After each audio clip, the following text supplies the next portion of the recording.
আমাদের standing committee এইমাত্র শেষ হলো।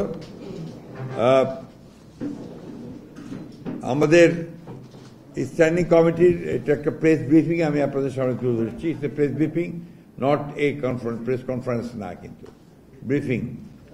প্রিয় সাংবাদিক ভাই ও বোনেরা, আসসালামু আলাইকুম।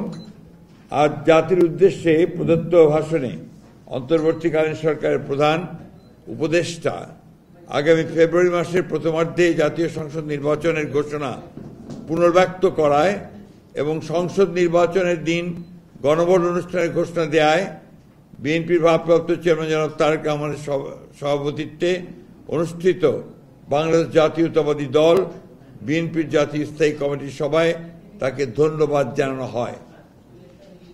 একই সাথে সভায়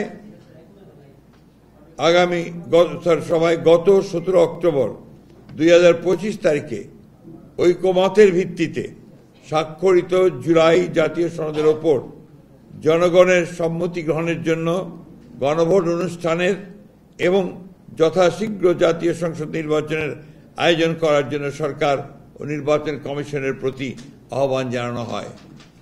আপনারা পেয়েছেন তো, গঠিত। আমি কি রিপিট করবো? আবার আমি রিপিট করছি।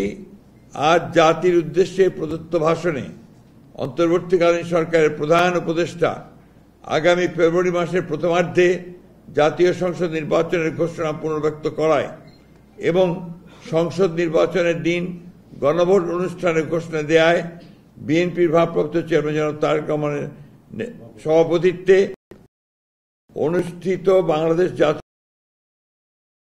স্থায়ী কমিটির সভায় তাকে ধন্যবাদ জানানো হয়। একই সাথে সভায় গত 17 অক্টোবর 2025 তারিখে ঐকমত্যের ভিত্তিতে স্বাক্ষরিত জুলাই জাতীয় সনদের উপর জনগণের সম্মতি গ্রহণের জন্য গণভোট অনুষ্ঠানের এবং যথাশীঘ্র জাতীয় সংসদ নির্বাচনের আয়োজন করার জন্য সরকার ও নির্বাচন কমিশনের প্রতি আহ্বান জানানো হয়। ধন্যবাদ।